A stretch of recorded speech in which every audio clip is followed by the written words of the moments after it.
ሰላም አለይኩም ሀባይቢ እንግዲህ ይሄንን ቪዲዮ ላይክ ሼር ኮፒ ሊንክ እያደረጋችሁ ለብዙ ሰው እንዲደርስ አድርጉልኝ። የዛሬዋ ደንበኛዬ ከከሚስ ምሽት ነበረች። እንደዚህ በሚያምር መልኩ ረትቤ ልኬላታለሁኝ። ጠለብ ቤት ያላችሁ ልጆች ሰዎቻችሁን እያስፈቀዳችሁ ወደ ኢትዮጵያ መሄድ ስትፈልጉ ምን ይዘን እንግባ ለምትሉ ልጆች የፈለጋችሁትን አይነት እኔ ጋር አለላችሁ ማለት ነው። የእናቶች ጣቃ፣ የአባቶች ሻል፣ የሱፍ ጣቃ ለምትፈልጉ ሁሉም ነገር እኔ ጋር ታገኛላችሁ ማለት ነው። ባካችሁ ይሄንን ቪዲዮ ላይክ ሼር ኮፒ ሊንክ እያደረጋችሁ ቫይራል እንዲወጣ አድርጉልኝ። ታውቃላችሁ ኢትዮጵያ ሄጄ ከርሜ ነበር። ከተመለስኩ በኋላ ግን እይታይም ቀንሷል፣ አካውንቴም በጣም ቀዝቅዟል፣ ፎሎዊንም አንስተውብኛል ማለት ነው።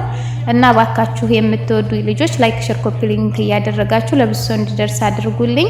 እና ሳውዲ አረቢያ እኔ የምገኘው ጅዳ ነው። የትኛውም ከተማ ልክላችኋለሁ ማለት ነው። ያው ላይክ ሼር ኮፒ ሊንኩን አትርሱ፣ ፎሎም አድርጉኝ። በኤፍቢ አካውንቴ መሳቅ ነው አመል የሚለውን እየሄዳችሁ ፎሎ አድርጉ ማለት ነው።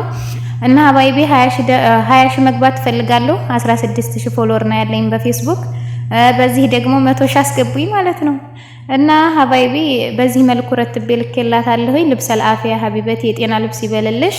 መልካም መንገድ ይሁንልሽ፣ መልካም ጉዞ ይሁንልሽ። በቤተሰቦችሽ ጋር አላህ በሰላም ይደብልቀሽ ማለት ነው።